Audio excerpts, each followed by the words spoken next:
सच्चो सतराम। कृपया इस चैनल को सब्सक्राइब करें और बेल आइकन को प्रेस करना ना भूलें। धन्यवाद।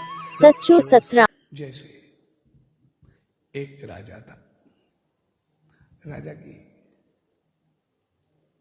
4 रानियां थी। जब वो बाहर जा रहा था तो रानियों से कोई काम पूछा तो एक रानी ने ज्वेलरी की शौकीन थी, उसने ज्वेलरी के लिए कहा, एक खाने पीने का सामान कहा, एक कपड़ों की थी, कपड़ों का कहा, और एक रानी थी उसने बस तुम वापस आए, मुझे तुम चाहो, मुझे और कुछ नहीं चाहिए, मुझे तुम ही हो।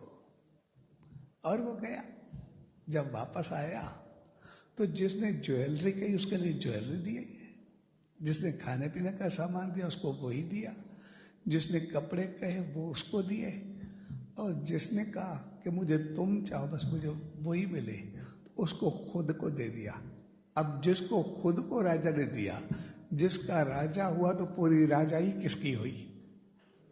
वो तो खुद ब खुद की हो गई।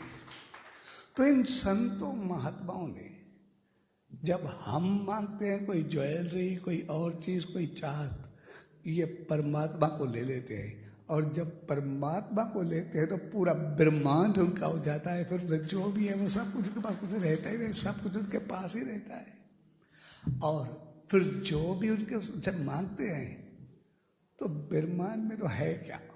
ब्रह्मांड की एक बूंद भी नहीं होती उसको देने के लिए। वो तो इच्छाएं ऐसे पूरी हो जाती है, ऐसे ही दे देते हैं। इसीलिए ये संत जन कहते हैं कि ये कब तक तुम मांगते रहोगे, कब तक भिखारी बने के रहोगे?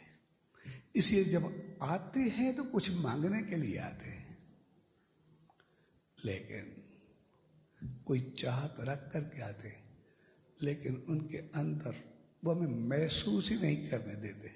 सब कुछ करते जाते हैं और करते जाते आए। एक इच्छा पूरी हुई, फिर दूसरी इच्छा पूरी हुई, फिर तीसरी में श्रद्धा जगाई, श्रद्धा के पास सेवा जगाई, सेवा के पास पाप कटने शुरू हो गए, और उसके बाद नाम सिमरन करा के वो ईश्वर से मिला दिया, यानी पूरा ब्रह्मांड दे दिया, और कोई चाहिए नहीं, सब कुछ ऐसे ही दे देते हैं, सब कुछ मिल जाता है, सब कुछ हमारा हो जाता है।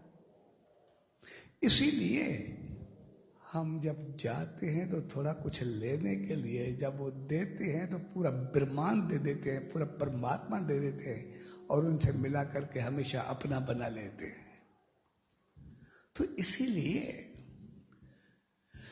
इन संतों की महिमा एक अलग होती है, उनका तरीका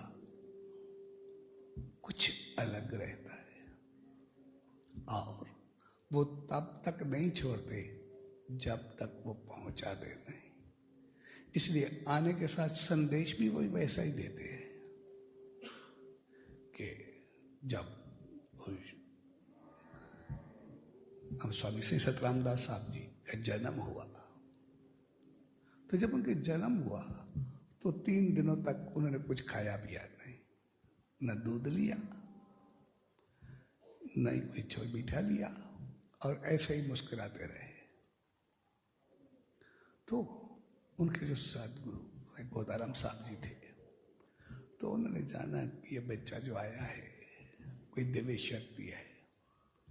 तो उनसे जब पूछा अपनी आंखों से, तो उन्होंने कहा मैं यहाँ खाने पीने के नहीं आया, यहाँ तो जन्म जन्म ये सब कुछ होता रहता है, लेकिन मुझे यहाँ पर नाम जाप सिमरन करके मैं सिर्फ वो कराने के लिए आया हूँ। जब वो आए तो वो नाम सिमरन जाप मालिक की महिमा और सत्कर्म करे, और यहाँ से इंसान अपने जीवन को मोक्ष तक पहुंचाए, उसी परमात्मा तक हमें, वही मेरा काम होगा। और उन्होंने वो करके भी देखा गया। जब उनके शिष्य एक नचूरा, उनकी तबीयत खराब हुई, वो बीमार पड़ गए। जब उनके पास वहां से 2 आदमी आए, कैसे उनकी तबीयत बहुत खराब है, अभी वो बचने की कोई उम्मीद नहीं, वो आखिरी में सिर्फ आपका दर्शन करना चाहता है।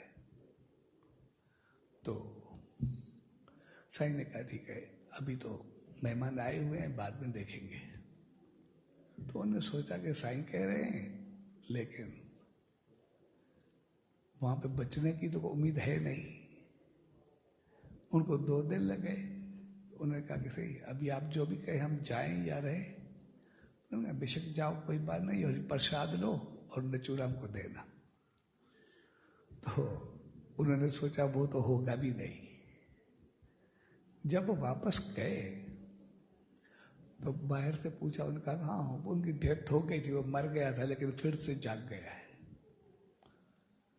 तो ये उनके पास गए, भाई तुम कैसे, क्या हुआ?